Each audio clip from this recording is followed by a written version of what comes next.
K S Lakshmanarao peoples ఛానల్కు స్వాగతం. ఆంధ్రప్రదేశ్లో సోనం వాంగ్చుక్ ఆమరణ నిరాహార దీక్ష పట్ల, తదనంతరం 20వ తేదీన కాక్రోచ్ జనతా పార్టీ ఆధ్వర్యంలో చలో పార్లమెంట్ సందర్భంగా జరిగిన సంఘటనల పట్ల, పోలీసుల ప్రవర్తనల పట్ల, కేంద్ర ప్రభుత్వం యొక్క ధోరణి పట్ల ఆంధ్రప్రదేశ్లో ఎటువంటి అభిప్రాయాలు వెల్లడవుతూ ఉన్నాయి, ఏ విధంగా ఆంధ్రప్రదేశ్ సమాజం స్పందిస్తుంది అని మనం పరిశీలిస్తే, రాజకీయంగా మనం చూసినప్పుడు కూటమి పార్టీలైన తెలుగుదేశం పార్టీ అలాగే జనసేన పార్టీ ఈ అంశాల మీద ఎటువంటి స్పందన కూడా వ్యక్తం చేయట్లేదు. ముఖ్యంగా నీట్ పేపర్ లీకేజ్ పట్ల కానీ, ఎందుకంటే చాలా రాష్ట్ర ప్రభుత్వాలు నీట్ జాతీయ స్థాయిలో జరగటాన్ని వ్యతిరేకిస్తూ ఉన్నాయి. తమిళనాడులో స్టాలిన్ ప్రభుత్వం కానీ, ఇప్పుడు వచ్చినటువంటి విజయ్ ప్రభుత్వం కూడా నీట్ అనేది రాష్ట్రాల స్థాయిలో జరగాలి, జాతీయ స్థాయిలో జరగటం అనేది కరెక్ట్ కాదు అని ఆ పరీక్ష పట్ల వాళ్ళ ఒక అభిప్రాయాన్ని ప్రకటించారు. అలాగే అనేక సిబిఎస్ఈ పరీక్షలకు సంబంధించినటువంటి ఉదంతాలు కానీ చాలా రాష్ట్రాల్లో ప్రభుత్వాలు వ్యతిరేకిస్తుంది. కానీ మన ఆంధ్రప్రదేశ్లో ఇటు ఏటి మీద కూడా తెలుగుదేశం పార్టీ కానీ జనసేన పార్టీ కానీ ఎటువంటి అభిప్రాయాలు కూడా వ్యక్తం చేయలేదు. అలాగే ప్రధాన ప్రతిపక్ష పార్టీ అయిన వైఎస్ఆర్ కాంగ్రెస్ పార్టీ కూడా కేవలం నిన్న మాత్రమే వైఎస్ఆర్ కాంగ్రెస్ పార్టీ మీడియాలో, అంటే సాక్షి దినపత్రికలో కానీ సాక్షి టీవీలో కానీ ఆ నిరసన పట్ల పోలీసులు వ్యవహరించిన తీరు పట్ల నిరసన స్వరాలు అనుమతించాలి అనేటటువంటి పద్ధతిలో చెప్పారు. కానీ వైఎస్ఆర్ కాంగ్రెస్ పార్టీ అధికారికంగా ఎక్కడా కూడా వాళ్ళ ఎంపీలు కానీ, ఎందుకంటే ఇప్పుడు పార్లమెంట్ సమావేశాలు జరుగుతున్నాయి, వీటి పట్ల ఎలాంటి స్పందన కూడా వ్యక్తం చేయలేదు.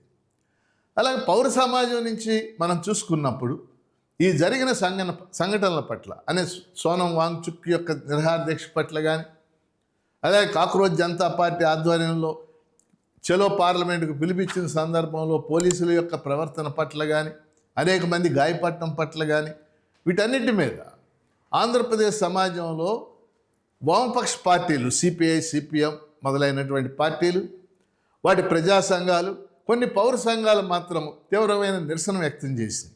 అనేక చోట్ల ప్రదర్శనలు చేయటం, నిరసన వ్యక్తం చేయటం కూడా జరిగింది.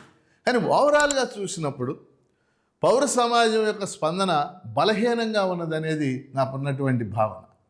ఎందుకంటే ఆంధ్రప్రదేశ్లో ఎప్పుడైనా సరే ఆంధ్రప్రదేశ్కు ఉన్నటువంటి ఒక లక్షణం ఏంటంటే, జాతీయ స్థాయిలో జరిగినటువంటి సంఘటనల పట్ల స్పందించేటటువంటి గుణం ఉంది గతంలో. కానీ ఇప్పుడు ప్రజలు ఈ రెండు ప్రధాన రాజకీయ పార్టీల మధ్య చీలిపోయి ఉండి, ఈ రెండు ప్రధాన రాజకీయ పార్టీలు వైఎస్ఆర్ కాంగ్రెస్ పార్టీ, తెలుగుదేశం పార్టీ, వీటి తరపున జరిగే సంఘటనల పట్ల స్పందించడం తప్పితే జాతీయ స్థాయిలో జరిగేటటువంటి సంఘటనలు, సమాజానికి నష్టం కలిగించేటటువంటి సంఘటనల పట్ల పెద్ద స్పందన వ్యక్తం కావటం లేదనేది నాకు ఉన్నటువంటి ఒక అభిప్రాయం. అలా ఇంకో అభిప్రాయం ఏంటంటే, మధ్యతరగతి వర్గం అనేక అంశాల మధ్య ఒకప్పుడు మధ్యతరగతి వర్గం తీవ్రంగా స్పందించేది, వేగంగా స్పందించేది, ఎక్కడ అన్యాయం జరిగినా స్పందించేది.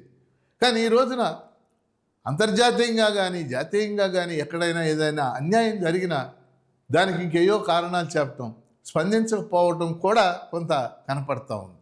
ఏదేమైనా ఆంధ్రప్రదేశ్ సమాజంలో కొంత మేరకు నిరసన వ్యక్తమైంది, అందుకు మనం సంతోషించాలి. ఎందుకని ప్రజాస్వామ్యంలో కొన్ని డిమాండ్లు చేయటం, ఇప్పుడు ఏమిటి వాళ్ళు చేసిన డిమాండ్లు? ధర్మేంద్ర ప్రధాన్ రాజీనామా చేయాలి, నీట్ పరీక్షలు ఆయన నిర్వహించలేకపోయాడు విద్యాశాఖ మంత్రిగా, ఎన్టీఏని నేషనల్ టెస్టింగ్ ఏజెన్సీని రద్దు చేయాలి, సిబిఎస్ఈలో సరైనటువంటి ఆ వాల్యుయేషన్ అనేది జరగలేదు, కాబట్టి విద్యాశాఖ సక్రమంగా లేదు కాబట్టి ఆయన రాజీనామా చేయాలన్నారు. ఏముంది ఇందులో తప్పు?